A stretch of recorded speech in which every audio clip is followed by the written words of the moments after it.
কলকাতার পর এবার আগরতলায় বাংলাদেশ সহকারী হাইকমিশনে হামলা ও ভাঙচুর করেছে স্থানীয় হিন্দু সংঘর্ষ সমিতি নামের একটি সংগঠনের সমর্থকেরা। এ ঘটনায় তীব্র ক্ষোভ জানিয়ে তদন্ত করে ব্যবস্থা নিতে ভারত সরকারের প্রতি আহ্বান জানিয়েছে বাংলাদেশ। ইতোমধ্যে দুঃখ প্রকাশ করেছে ভারত।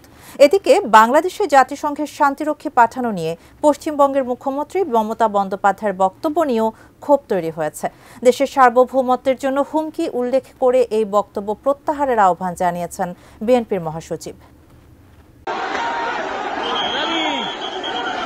সোমবার দুপুরে ভারতের আগরতলায় বাংলাদেশের সহকারী হাইকমিশনে হামলা চালায় হিন্দু সংঘর্ষ সমিতি নামের একটি সংগঠনের সমর্থকেরা। ভেতরে ঢুকে বাংলাদেশের পতাকা নামিয়ে তাতে আগুন দেয় এবং ভাঙচুর চালায় তারা।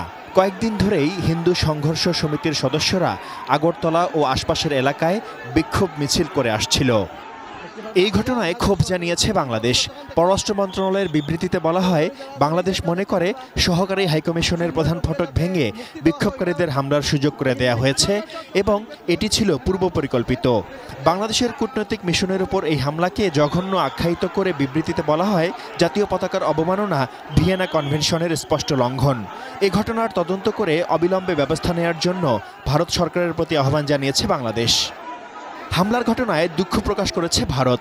এক বিবৃতিতে দেশটির পররাষ্ট্র মন্ত্রণালয় বলেছে, কূটনৈতিক ও কনসুলার সম্পত্তিকে কোনো অবস্থাতেই হামলার লক্ষ্যবস্তু করা উচিত নয়। নয়াদিল্লিতে বাংলাদেশ হাইকমিশন ও ভারতে অবস্থিত বাংলাদেশের ডেপুটি ও সহকারী হাইকমিশনের নিরাপত্তা জোরদার করার জন্য ব্যবস্থা নেওয়া হচ্ছে বলেও জানিয়েছে মোদী সরকার।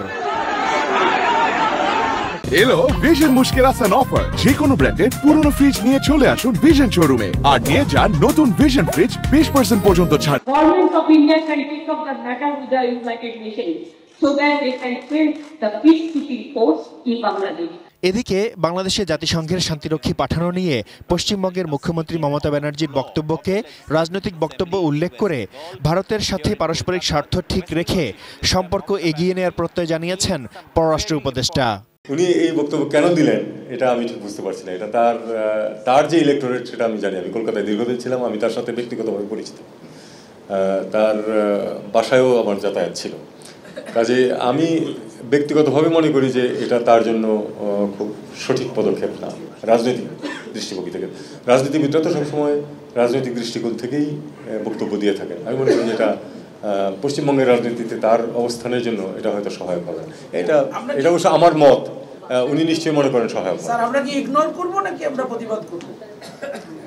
দেখেন, আর মমতা ব্যানার্জির বক্তব্যকে বাংলাদেশের স্বাধীনতা সার্বভৌমত্বের জন্য হুমকি বলে মন্তব্য করেছেন বিএনপির মহাসচিব মির্জা ফখরুল ইসলাম আলমগীর। সোমবার রাতে লন্ডন থেকে মোবাইল ফোনে দেয়া এক প্রতিক্রিয়ায় মির্জা ফখরুল অবিলম্বে মমতার এই বক্তব্য প্রত্যাহারের দাবি জানান। মমতা যে চুক্তি করেছেন বাংলাদেশে শান্তি বাহিনী প্রেরণের, এটা সম্পূর্ণভাবে বাংলাদেশ স্বাধীনতা সার্বভৌমত্বের প্রতি একটি হুমকি স্বরূপ এবং আমরা মনে করি এই বক্তব্যের মধ্য দিয়ে ভারতের নেতৃবর্গের যে দৃষ্টিভঙ্গি তা কিছুটা হলেও প্রকাশিত হয়েছে। Shaon Mahfuz, desk report, ATN news.